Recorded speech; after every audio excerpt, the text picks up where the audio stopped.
সকাল থেকে একটি খবর আজ ইউটিউব চ্যানেলে 6 লাফ।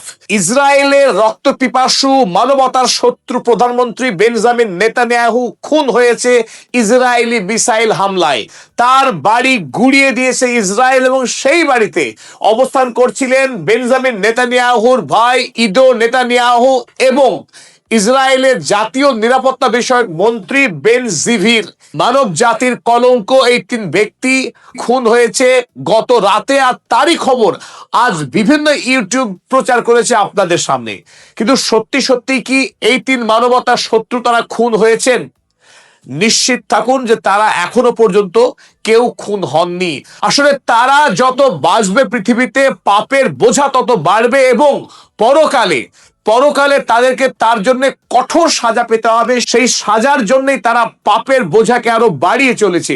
আজ দিনের শেষে আরো একটি মৃত্যু জল্পনা আসতে পড়েছে বিভিন্ন সোশ্যাল মিডিয়াতে। মোসাদের ডিরেক্টর ডেভিড বার্নিয়া, এই ডেভিড বার্নিয়া তিনিও খুন হয়েছেন বলে এখন জোরদার খবর চলছে বিভিন্ন সোশ্যাল মিডিয়ায়। কিন্তু এখনো পর্যন্ত তারও মৃত্যুর কোনো ভেরিফাইড, কোনো নির্ভরযোগ্য তথ্য থেকে তার মৃত্যুর কোনো খবর পাওয়া যায়নি। ঠিক যেমনি ভাবে বেঞ্জামিন নেতানিয়াহু হোক, তার ভাই ইডো কিংবা বেন জিভির, তাদের মৃত্যুর কোনো নির্ভরযোগ্য খবর পৃথিবীর কোনো মিডিয়া করেনি।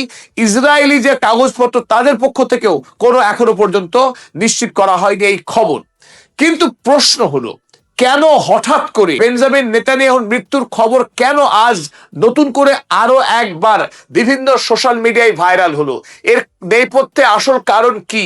সত্যি কি এমন কিছু ঘটনা ঘটেছে যাতে তার মৃত্যু হয়নি, তিনি বেঁচে গেছেন কিন্তু মৃত্যুর জোরদার সম্ভাবনা ছিল? চলুন সেটা আমরা বুঝে নেওয়ার চেষ্টা করি যে সত্যি কেন আজ নতুন করে আরো একবার বেঞ্জামিন নেতানিয়াহুর মৃত্যুর গুজব ছড়ালো সারা পৃথিবীতে। প্রথমত এ কথা সত্য যে এই পৃথিবীর অর্ধেকেরও বেশি মানুষ তারা দিনরাত প্রার্থনা করেন এই মানবতার শত্রুর মৃত্যু হোক, মানব জাতি রেহাই পাক। এমন এক দানব, এমন এক পিশাচ যার পৃথিবীতে থাকাকালীন এই পৃথিবীর বিশেষ করে আরব দুনিয়ার অগণিত মানুষের মৃত্যু হয়েছে তার শাসনাকালে, তার প্রধানমন্ত্রী থাকার সময়ে। 19 বছর ধরে ইসরায়েলের প্রধানমন্ত্রীতে দায়িত্ব সামলাচ্ছেন এই রক্তপিপাসু প্রধানমন্ত্রী। বর্তমানে তিনি 76 বছর বয়সী একজন ভ্যাম্পায়ার, যার সঙ্গে আমেরিকার পিডোফাইল রাষ্ট্রপতি ডোনাল্ড ট্রাম্পের সবচাইতে বেশি ঘনিষ্ঠতা। 2016 সালে যখন প্রথমবারের মতো রাষ্ট্রপতি হয়েছিল ডোনাল্ড জে ট্রাম্প, তার ক্ষমতায় আসার পর থেকেই যত বাড়বড়ন্ত শুরু হয়েছে এই বেঞ্জামিন নেতানিয়াহুর। দেশের মধ্যে তিনি একাধিক চুরি, ঘুষ, হাজার রকম কেলেঙ্কারিতে অভিযুক্ত। দেশের সুপ্রিম কোর্টে তার নামে একাধিক মামলা চলছে, এমনকি তার স্ত্রী একজন কুখ্যাত চোর হিসেবে প্রমাণিত। তার ছেলের হাতে তিনি নিত্যদিন মার খান বাড়িতে। দেশে অনন্তকাল যুদ্ধ বাঁধিয়ে রেখে, এমার্জেন্সি জারি রেখে তিনি প্রধানমন্ত্রীর আসনে বসে রয়েছেন কেবলমাত্র প্রধানমন্ত্রীর কুর্সি বাঁচানোর জন্যই। এই মানব জাতির এই শত্রু তিনি মানুষকে খুন করেন।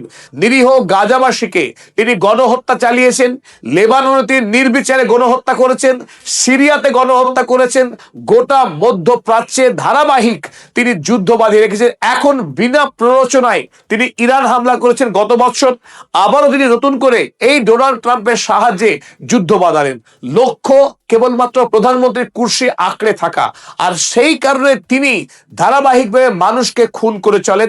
সুতরাং গোটা পৃথিবীর মানুষ এই দানবের মৃত্যু চাইবে না তো কার মৃত্যু চাইবে?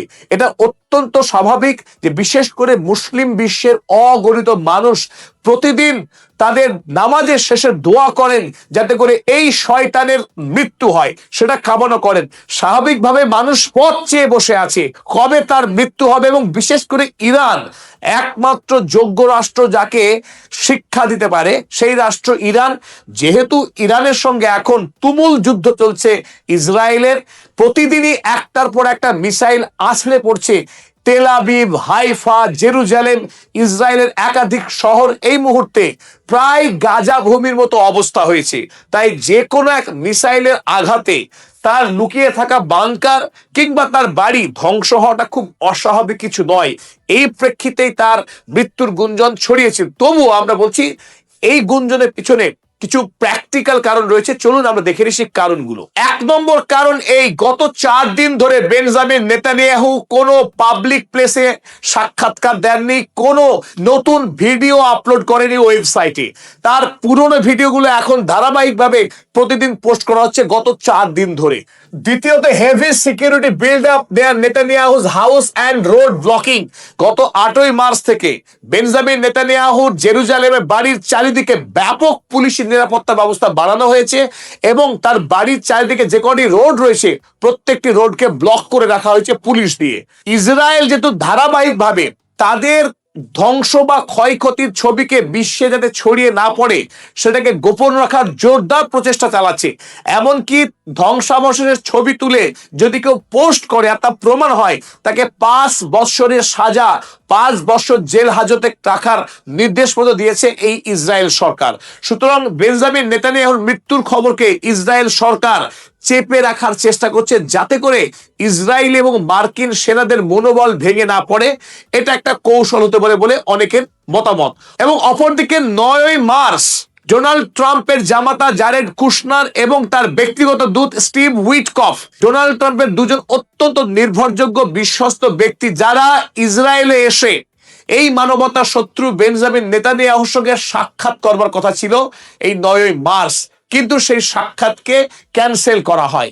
এই ক্যান্সেল করার পরই একটা জোরদার জল্পনা শুরু হয়ে যায় যে বেঞ্জামিন নেতানিয়াহুর সঙ্গে যখন মার্কিন দূতের সঙ্গে মিটিং, সেই মিটিং যদি ক্যান্সেল হয়ে যায় তাহলে আদৌ কি তিনি বেঁচে আছেন? আর যদি বেঁচেই থাকবেন, কোন গুরুত্বপূর্ণ কারণে জারেড কুশনারের সঙ্গে স্টিভ উইটকফের সঙ্গে মিটিংকে ক্যান্সেল করবেন? এত বড় সাহস হয় বেঞ্জামিন নেতানিয়াহুর? তারপরে এই গুঞ্জন কিন্তু ছড়িয়ে যায় রাশিয়ার একটি সংবাদপত্রকে। আমেরিকার সামরিক দপ্তরের প্রাক্তন ইন্টেলিজেন্স অফিসার তিনি রাশিয়ার একটি সংবাদপত্রকে সাক্ষাৎকার দেন এবং সেই সাক্ষাৎকার তিনি এই গুঞ্জনকে উস্কে দেন। বেঞ্জামিন নেতানিয়াহুর বাড়ি ইরানি মিসাইলে আক্রান্ত হয়। আপনারা দেখছেন যে ছবি, দাউ দাউ করে আগুন জ্বলছে, এই বাড়ি ভস্মীভূত হয়েছে এবং সেই বাড়িতেই সেই সময় ছিলেন বেঞ্জামিন নেতানিয়াহু, তার ভাই ইডো নেতানিয়াহু। তারা দুজনই খুন হয়েছেন বলে আশঙ্কা প্রকাশ করে এবং এও তিনি বলেন যে বেন জিভির তিনিও আক্রান্ত হয়েছেন, হয়তো আহত কিংবা নিহত। আর সেই খবর পরবর্তীকালে ইরানের আংশিক সরকারি সংবাদপত্র তাসনিম খুব স্পষ্ট করেই বলে শুরুতেই, আনভেরিফাইড সোশ্যাল মিডিয়া ক্লেমস। তারা বলেছিল এটি অনির্ভরযোগ্য সমাজ মাধ্যমে জানা গেছে that Iran bomb the home of Israeli prime minister Benjamin Netanyahu and killed his brother. যে বেঞ্জামিন নেতানিয়াহুর বাড়িতে বোম ফেলে ইরান এবং তার ভাই ইডো নেতানিয়াহু খুন হয়েছে। যদিও তাসনিম কিন্তু দাবি করেনি যে বেঞ্জামিন নেতানিয়াহু খুন হয়েছেন, দাবি করেছে তার ভাইয়ের মৃত্যুর কথা। while wounding National Security Minister Itamar Ben-Gvir have circulated widely online following comments by former US intelligence officer Scott Ritter. Scott Ritter, former intelligence officer আমেরিকার, তার মন্তব্যের জেরেই গোটা পৃথিবীতে এই গুঞ্জন শুরু হয়। আর আজ নতুন করে মোসাদের ডিরেক্টর ডেভিড বার্নিয়ার মৃত্যুর খবর আসতে পড়েছে অনুরূপভাবেই। তবে এখনো পর্যন্ত তাদের মৃত্যুর কোনো নির্ভরযোগ্য খবর পৃথিবীর কারোর কাছে নেই। তারা বেঁচে আছেন না মারা গেছেন সেই বিষয়ে কোনো সঠিক খবর না জানা গেলেও এটুকু অনুমান করা যায় যে তারা এখনো জীবিত আছেন, তারা কেউই মারা যাননি।